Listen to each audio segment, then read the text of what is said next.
Julian Mantle एक बहुत ही बड़े और एक सक्सेसफुल लॉयर थे। इनके पास बड़े बड़े केसेज आते थे अमीर लोगों के, क्योंकि गरीब लोगों के पास इनका फीस अफोर्ड करने के पैसे ही नहीं होते थे। और इनके पास जितने भी केसेज आते थे ये सारे केसेज जीत जाते थे, क्योंकि ये उन केसेस पे दिन के 14-14 घंटे 18-18 घंटे तक काम करते थे, जिससे इनकी लाइफ बहुत ज़्यादा स्ट्रेसफुल हो गई थी। इनकी फैमिली के साथ रिलेशनशिप बहुत ज़्यादा ख़राब हो गया था। ये अपनी फैमिली को टाइम नहीं दे पाते थे, जिसके कारण इनकी वाइफ के साथ डिवोर्स हो गया। और इतना ज़्यादा काम करने के कारण 53 साल की एज में ही ये 70 साल के लगने लगे थे। इनके चेहरे पे पूरी झुर्रियाँ पड़ गई थी। इनका हेल्थ बहुत ज़्यादा खराब रहने लगा था। जूलियन के पास हर वह चीज़ थी जिसके बारे में हम सोचते हैं काश अगर ये चीज़ें मेरे पास होती तो मैं बहुत खुश होता। जूलियन एक बहुत बड़े घर में रहता था, अपनी फरारी कार चलाता था और उसके अकाउंट में बहुत सारे पैसे थे, पर वो अपनी लाइफ में कभी भी खुश नहीं था। पहले तो उसे अपने केस को लड़ने में बहुत मज़ा आता था। वो एकदम अनिल कपूर स्टाइल में अपने केस को लड़ता था, लेकिन बाद में उसे अपने केस में इंटरेस्ट खत्म हो गया। एक दिन जब वो कोर्ट रूम में अपना केस लड़ रहा था, तभी उसे अचानक से हार्ट अटैक आ गया और वहीं वो कोर्ट रूम में गिर गया। जैसे तैसे करके लोगों ने उसे हॉस्पिटल में भर्ती करवाया और उसकी जान बच गई। लेकिन जब वो हॉस्पिटल से निकला तो उसने अपनी सारी प्रॉपर्टी बेच दी, अपनी फरारी कार को भी बेच दिया। उसके दिमाग में कुछ क्वेश्चन थे जिनका आंसर पाने के लिए वो दुनिया के बहुत सारे देशों में घूमने लगा और घूमते घूमते वो दुनिया की सबसे knowledgeable and loving country India में चला आया, जो हमारा है। एक दिन जब वह घूम रहा था तो उसने एक मंदिर देखा। उस मंदिर के पास एक पुजारी थे, तो उसने उन पुजारी से जाके बात किया, तो उनकी बातों से वो इन्फ्लुएंस हो गया। उनकी बातें उनको बहुत अच्छी लगी। तो जूलियन ने उस पुजारी से कहा कि क्या आप मुझे बता सकते हो कि मैं एक हेल्दी और खुश लाइफ कैसे जी सकता हूँ। तो पुजारी ने कहा, फिलहाल ये तो मुझे नहीं पता, लेकिन अगर तुम इसे जानना चाहते हो तो तुम्हें हिमालय जाना पड़ेगा। हिमालय की पहाड़ियों में कुछ ऐसे सन्यासी हैं जो 100 साल से ज़्यादा एज तक जीते हैं बिना किसी प्रॉब्लम के। वो लाइफ के उन सीक्रेट्स को जानते हैं जिससे अगर कोई भी इंसान सीखे और उसे अपनी लाइफ में अप्लाई करे तो एक क्वालिटी लाइफ जी सकता है। तो जूलियन ने कहा, हिमालय तो बहुत बड़ा है, क्या आप मुझे बता सकते हो कि एग्जैक्ट वो रहते किधर हैं। तो पुजारी ने कहा, ये तो मुझे नहीं पता, इसीलिए मैं उनसे कभी मिलने नहीं गया।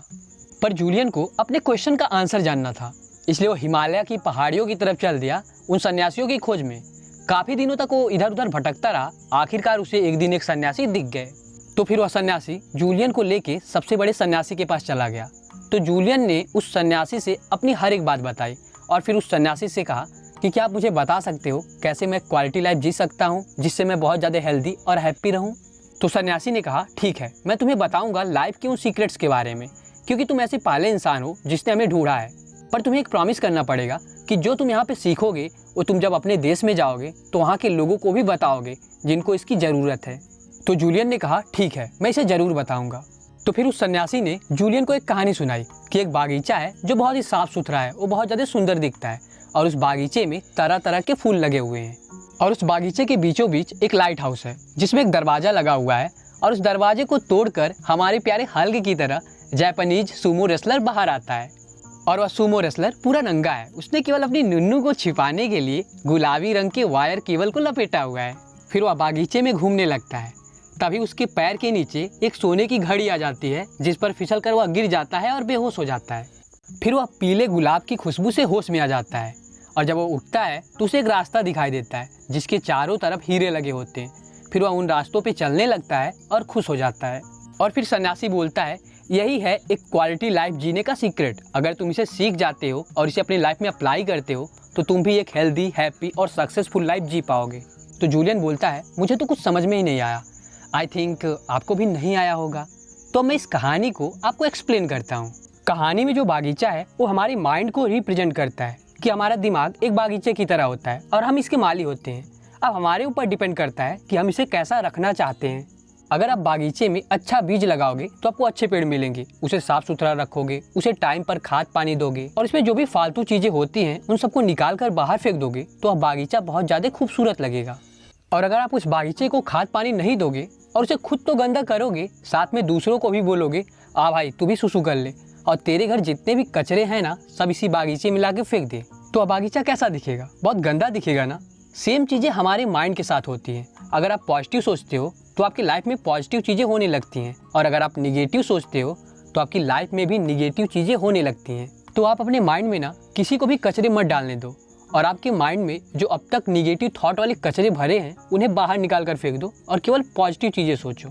क्या आपको पता है डेली हमारे माइंड में एवरेज 60,000 थॉट आते हैं, जिनमें से 90% थॉट हमारे पास्ट के होते हैं और उनमें से मैक्सिमम थॉट निगेटिव होते हैं। तो एक सोचने वाली बात है, जब हमारे 90% थॉट पास्ट के होते हैं और उनमें से मैक्सिमम थॉट निगेटिव होते हैं, तो आखिर हम कैसे पॉजिटिव चीज़ें सोच सकते हैं? जब इतने ज़्यादा थॉट हैं तो जाहिर सी बात है हमारे माइंड में बहुत सारी निगेटिव चीज़ें आएंगी ही आएंगी। तो आखिर कैसे हम निगेटिव थॉट को कंट्रोल कर सकते हैं जिससे हम हमेशा पॉजिटिव चीज़ें सोच पाएँ और हमेशा पॉजिटिव रहें? तो इसके लिए ऑथर रॉबिन शर्मा 2 टेक्निक बताते हैं। पहला, मेडिटेशन। मेडिटेशन करने से हमारा माइंड बहुत ज़्यादा पीसफुल हो जाता है और धीरे धीरे हमारे थॉट हमारे कंट्रोल में आ जाते हैं और हम ऐसी चीज़ें सोच सकते हैं जैसा हम सोचना चाहते हैं। एंड दूसरा, अपोजिशन थिंकिंग। जब भी आपके माइंड में कोई निगेटिव थॉट आए तो आप जस्ट उसका उल्टा पॉजिटिव थॉट सोचो। एग्जाम्पल के लिए, अगर आपके माइंड में आ रहा है कि मैं ये काम नहीं कर पाऊंगा, मैं इस काम में फेल हो जाऊंगा या मेरा हेल्थ बहुत ज़्यादा ख़राब हो रहा है, तो आप तुरंत अपोजिशन थिंकिंग का यूज करो और उस निगेटिव थॉट के जस्ट उल्टा पॉजिटिव थॉट सोचना स्टार्ट कर दो कि मैं इस काम को कर लूँगा, मैं इस काम में पास हो जाऊँगा, मेरा हेल्थ बहुत ही अच्छा है।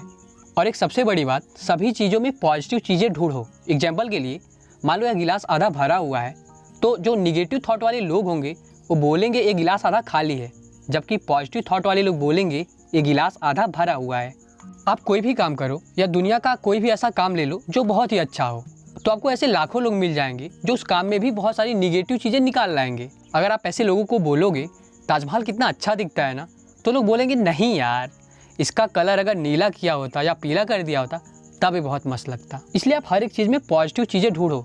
जब आप पॉजिटिव चीज़ें देखते हो तो आप खुश रहते हो, क्योंकि उस टाइम आपके अंदर से निगेटिव थॉट निकल जाते हैं। हमारा माइंड बहुत ज़्यादा पावरफुल होता है और इस पर मैंने ऑलरेडी बहुत सी वीडियोज़ बनाई हैं।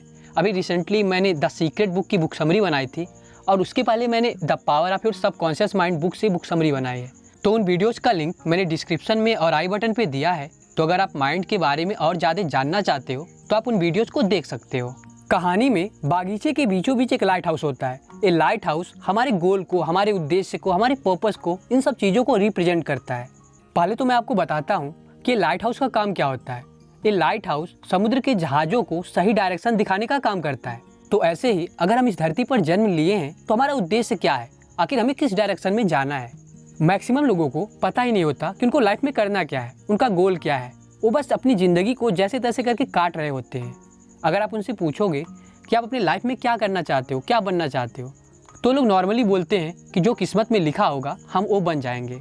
तो आखिर ये लिखा कहाँ पे होता है? जब आप पैदा हुए थे तो क्या आपके पछवाड़े पे एक मुहर लग के आया था कि बेटा तू इंजीनियर बनेगा, तू डॉक्टर बनेगा, तू क्रिकेटर बनेगा, या तू एक बहुत बड़ा गुंडा बनेगा या बहुत बड़ा आशिक बनेगा? लिख के आया था क्या? नहीं ना।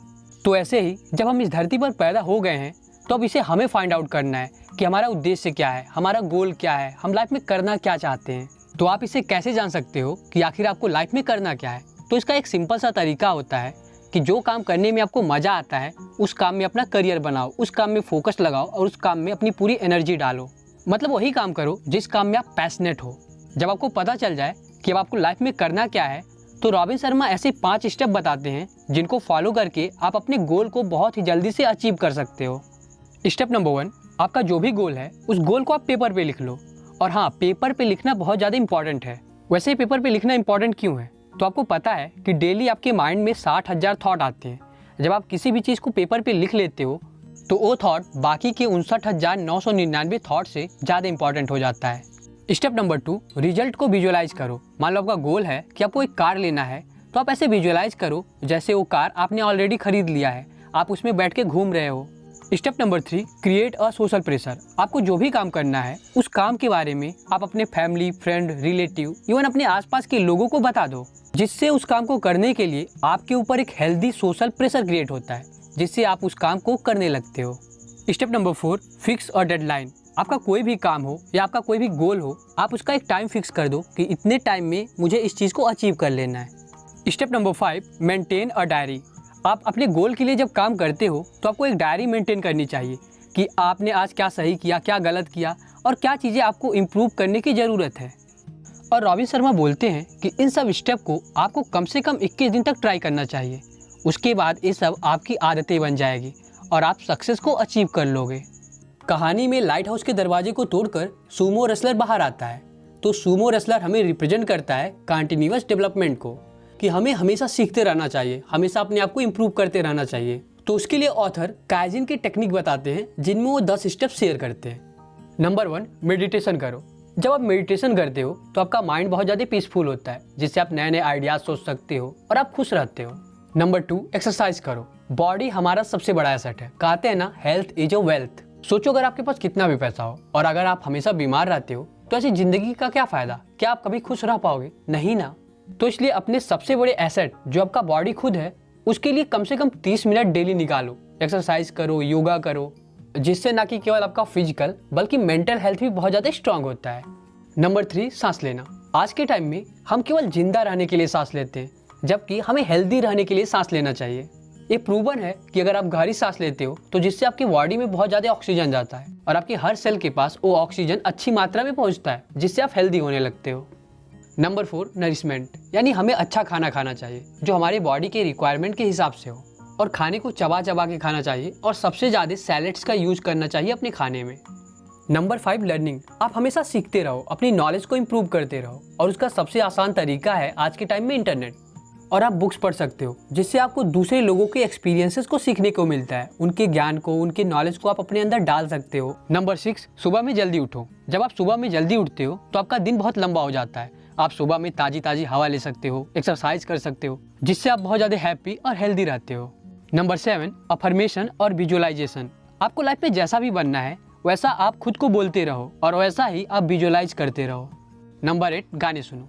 जब आप गाना सुनते हो तो आपको बहुत मज़ा आता है और आप गाने सुनते सुनते अपने आप को विजुअलाइज कर सकते हो जैसा आप बनना चाहते हो।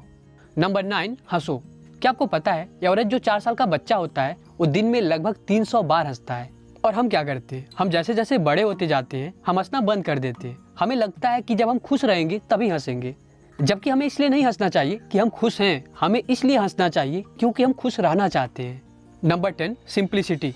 अपनी लाइफ को ना एकदम सिंपल रखो, दिखावा मत करो।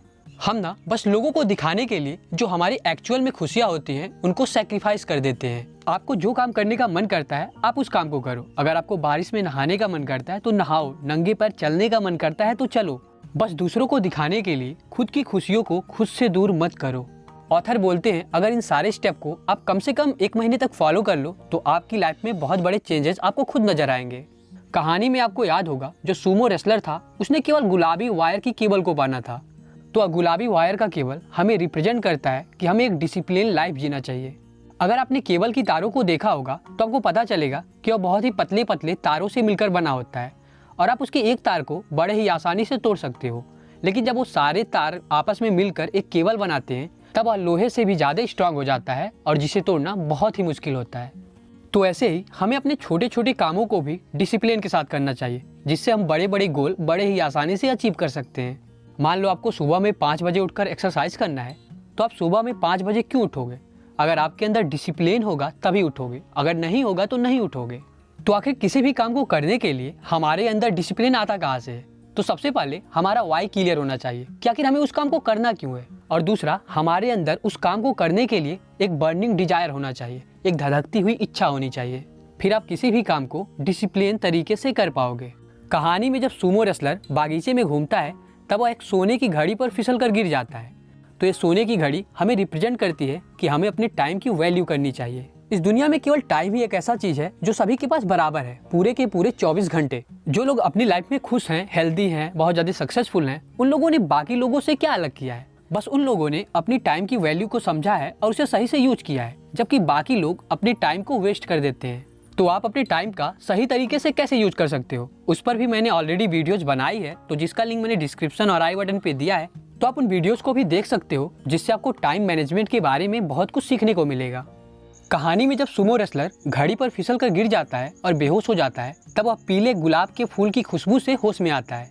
तो यह पीला गुलाब का फूल हमें रिप्रेजेंट करता है कि हमें दूसरों की हेल्प करनी चाहिए। चाइना में एक कहावत है कि अगर आप किसी को फूल देते हो तो उसकी थोड़ी बहुत खुशबू आपके हाथों में भी लगी रहती है।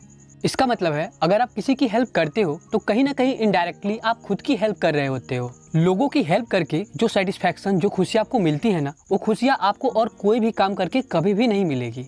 अपने लिए तो सब जीते हैं, थोड़ा दूसरों के लिए भी जीना सीखो और ऐसे लोगों की हेल्प करो जिन्हें उसकी ज़रूरत हो।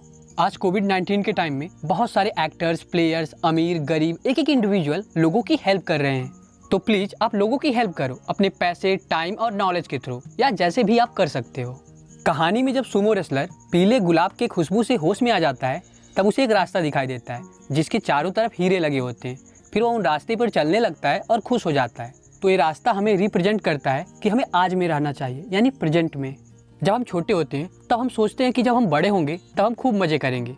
फिर जब हम बड़े हो जाते हैं तो हमारे अंदर तरह तरह के डिजायर्स आ जाते हैं। फिर हम सोचते हैं जब हम ये कर लेंगे वो कर लेंगे तब हम बहुत ज़्यादा खुश रहेंगे। जब मेरे पास बहुत सारे पैसे हो जाएंगे, गाड़ी हो जाएगा, तब मैं अपनी ज़िंदगी में खूब सारे मज़े करूँगा।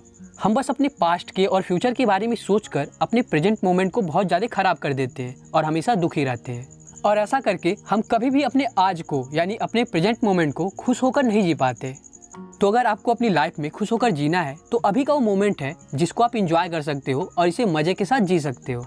अब कहानी खत्म हो गया। सन्यासी ने जूलियन को 3 सालों तक लाइफ के इन अमेजिंग सीक्रेट को सिखाया और जूलियन ने इस सीक्रेट को अपनी लाइफ में अप्लाई किया, जिससे उसकी पूरी लाइफ चेंज हो गई। अब जूलियन 35 साल का आदमी लगने लगा था। उसके चेहरे से झुर्रियाँ गायब हो गई थी। उसका हेल्थ बहुत ज़्यादा सही हो गया था। अब जूलियन बहुत ज़्यादा पीसफुल और एक समझदार इंसान बन गया था। 3 साल बाद जूलियन हिमालय से अपने देश वापस चला गया और उसने अपने एक दोस्त जॉन को लाइफ की इन अमेजिंग सीक्रेट के बारे में बताकर उसकी हेल्प की।